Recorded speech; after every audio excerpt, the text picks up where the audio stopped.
देश में one nation one education board, one nation one syllabus, one nation one curriculum लागू करने की मांग वाली पीआईएल पे कोर्ट में सुनवाई हुई है। हमने ये मांग किया है कि राइट टू एजुकेशन एक्ट को बदल के राइट टू इक्वल एजुकेशन बनाया जाए और पूरे देश में सिलेबस कॉमन किया जाए। बंगाल वाला बंगाली में पढ़े, गुजरात वाला गुजराती में पढ़े, महाराष्ट्र वाला मराठी में पढ़े, तमिलनाडु वाला अपनी तमिल में पढ़े, लेकिन सिलेबस और करिकुलम एक समान होना चाहिए। फिजिक्स का, केमिस्ट्री का, मैथ का, जूलॉजी का, बॉटनी का, इंग्लिश का, हिंदी का, संस्कृत का, ये सारे सिलेबस कॉमन होने चाहिए पूरे देश में। और वो इसलिए जरूरी है क्योंकि सारे के सारे कॉम्पिटिटिव जो एग्जाम हो रहे हैं उनका पेपर एक हो रहा है। इंजीनियरिंग का एक ही एग्जाम होता है पूरे देश के लिए, मेडिकल का एक ही एंट्रेंस एग्जामिनेशन होता है पूरे देश के लिए, एनडीए का एक ही एग्जाम होता है पूरे देश के लिए। इसी तरीके से आईएएस का जो पेपर होता है वो सबके लिए कॉमन होता है, पीसीएस का पेपर सबके लिए कॉमन होता है, बैंक का पेपर सबके लिए कॉमन होता है, रेलवे का पेपर सबके लिए कॉमन होता है। और अब तो यूनिवर्सिटी में एडमिशन के लिए कॉमन जो सीयूईटी हो रहा है वो भी सबके लिए एक पेपर कॉमन है। अब जब एंट्रेंस एग्जामिनेशन का पेपर एक है तो फिर अलग अलग सिलेबस क्यों पढ़ाया जा रहा है? सीबीएसई कुछ अलग पढ़ा रहा है, आईसीएसई कुछ अलग पढ़ा रहा है, यूपी बोर्ड अलग पढ़ा रहा है, बिहार बोर्ड अलग पढ़ा रहा है, बंगाल बोर्ड अलग पढ़ा रहा है।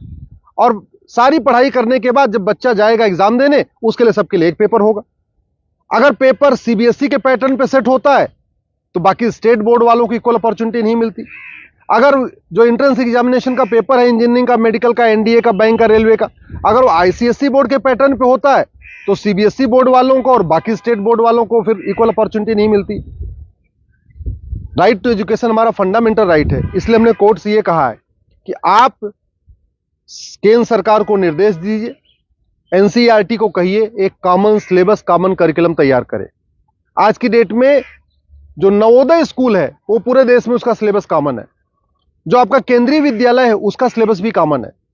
और अगर आप बाहर देखिए, अमेरिका में यूनिफॉर्म एजुकेशन है, चाइना में यूनिफॉर्म एजुकेशन है, फ्रांस में यूनिफॉर्म एजुकेशन है, जापान में यूनिफॉर्म एजुकेशन है, सिंगापुर में यूनिफॉर्म एजुकेशन है, रसिया में यूनिफॉर्म एजुकेशन है, दुनिया के कई देशों में यूनिफॉर्म एजुकेशन होता है, यानी सिलेबस करिकुलम सबका कॉमन होता है। हमारे देश में सिलेबस अलग अलग चल रहे हैं, करिकुलम अलग अलग चल रहे हैं। इसके कारण बच्चा कितना भी अच्छा हो पढ़ने में, बिना कोचिंग के वो इंजीनियरिंग क्वालिफाई नहीं कर पाता। क्योंकि वो यूपी बोर्ड का बच्चा कितना भी अच्छा हो एक्सपर्ट पढ़ने में, लेकिन पेपर जो सेट हुआ वो तो सीबीएसई के पैटर्न पे हुआ, तो फिर वो क्वालिफाई नहीं कर पाता। अल्टीमेटली उसको कोचिंग करना पड़ता है। और मैंने ये भी कोर्ट को कहा है कि ये कोचिंग माफियाओं के दबाव में ही वन नेशन वन एजुकेशन लागू नहीं हो रहा है। कोचिंग माफिया इतने पावरफुल है, इनका लगभग 5 लाख करोड़ रुपए का कोचिंग का बिजनेस है हर साल का। अगर वन नेशन वन सिलेबस हो जाएगा, कॉमन सिलेबस, कॉमन करिकुलम हो जाएगा और जो पढ़ाया जाएगा यही पूछा जाएगा, तो लोग कोचिंग नहीं करेंगे। जो मेहनती बच्चे होंगे वो अपनी पढ़ाई करेंगे और उसके बाद एंट्रेंस क्वालिफाई कर लेंगे। लेकिन ये कोचिंग माफियाओं ने ऐसा सिस्टम बना दिया है कि पहली बात तो वन नेशन वन सिलेबस नहीं होने दे रहे, वन नेशन वन एजुकेशन नहीं होने दे रहे, और दूसरा जो 10वीं 12वीं में पढ़ाया जाता है वो एंट्रेंस एग्जाम में पूछा नहीं जाता, जो एग्जाम में पूछा जाता है वो 10वीं 12वीं में पढ़ाया नहीं जाता। इसका मेन ये कारण है कि कोचिंग माफियाओं ने पूरे हमारे एजुकेशन सिस्टम को हाईजैक किया हुआ है। और दूसरी बात ये भी है, जो बुक माफिया हैं, पब्लिशर हैं, ये नहीं चाहते कॉमन सिलेबस कॉमन करिकुलम हो। क्योंकि अगर कॉमन सिलेबस कॉमन करिकुलम हो जाएगा और सिलेबस कांस्टेंट रहेगा, 2 साल 3 साल 4 साल तक वही रहेगा, तो फिर जो पब्लिशर है इनकी किताब कोई नहीं खरीदेगा, लोग एनसीईआरटी किताब खरीद लेंगे। जो एनसीईआरटी छापेगा अगर वही लोग किताब में स्कूल में चलाएंगे तो एनसीईआरटी किताब 100 रुपए की मिलती है, प्राइवेट पब्लिशर उसको 500-1000 रुपए की बेचते हैं। तो बुक माफिया नहीं चाहते कि कॉमन सिलेबस कॉमन करिकुलम हो, एनसीईआरटी किताब हर जगह लागू हो।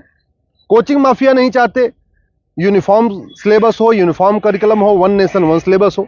और स्कूल माफिया नहीं चाहते कि one nation one education board हो। सीबीएसई बोर्ड वाले चाहते हैं कि उनका सीबीएसई बोर्ड अलग से चलता रहे, जिससे उनकी दुकान चलती रहे। आईसीएसई बोर्ड वाले चाहते हैं कि उनकी दुकान अलग से चलती रहे। तो इसलिए ना सीबीएसई बोर्ड वाले चाहते हैं one nation one syllabus, one nation one education board हो, ना आईसीएसई बोर्ड वाले चाहते हैं। और इसका नतीजा ये हो रहा है कि आम जनता, आम बच्चा पिस रहा है इस पूरे माफिया राज में। इसलिए मैं कोर्ट से निवेदन किया है।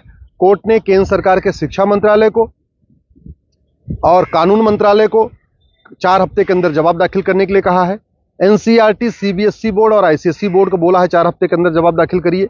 दिल्ली सरकार को भी बोला है कि आप भी अपना स्टैंड क्लियर करिए, आप क्या चाहते हैं, आप one nation one syllabus, one nation one curriculum चाहते हैं या नहीं चाहते, आप one nation one education board चाहते नहीं चाहते। और 4 हफ्ते के बाद जवाब आ जाएगा, फिर 11 दिसंबर को इसकी अगली सुनवाई होगी। मैं आप लोगों से निवेदन करता हूं, इस वीडियो को जन जन पहुंचाइए, इस वीडियो को घर घर पहुंचाइए। कॉमन सिलेबस होगा, कॉमन करिकुलम होगा तो सबको इक्वल अपॉर्चुनिटी मिलेगी। यूनिफॉर्म एजुकेशन से सबसे बड़ा फायदा होगा, जातिवाद खत्म होगा, क्लासेस खत्म होगी, भाषावाद खत्म होगा, क्षेत्रवाद भी खत्म होगा और जिहाद और मजहबी उन्माद भी खत्म होगा। यूनिफॉर्म सिलेबस होगा, मंत्री और संतरी के बच्चे की एक किताब होगी। यूनिफॉर्म सिलेबस का मतलब यह हुआ कि शिक्षक का बेटा और शिक्षा मंत्री का बेटा एक ही किताब पढ़ेगा। यूनिफॉर्म सिलेबस का मतलब क्लर्क का बेटा और कमिश्नर का बेटे की किताब एक होगी। यूनिफॉर्म सिलेबस का मतलब मजदूर के बेटे की किताब और मालिक के बेटे की किताब एक होगी। यूनिफॉर्म सिलेबस से वास्तव में भारत में समाजवाद आएगा। समान शिक्षा से ही भारत में शांति आएगी, समाज शिक्षा से ही भारत में समृद्धि आएगी, समान शिक्षा से ही वास्तव में भारत में समरसता आएगी। इसलिए मैं आपसे निवेदन करता हूं, समान शिक्षा की मांग करिए। समान नागरिक संहिता से 100 गुना ज्यादा जरूरी है समान शिक्षा। ये जो देश में आप देख रहे हैं ना, आतंकवादियों के समर्थन में रैली निकलती है, जिहादियों के पक्ष में लोग खड़े हो जाते हैं, युद्ध हो रहा है इजराइल में और रैली निकल रही है आतंकवादियों के समर्थन में भारत में। ये क्यों?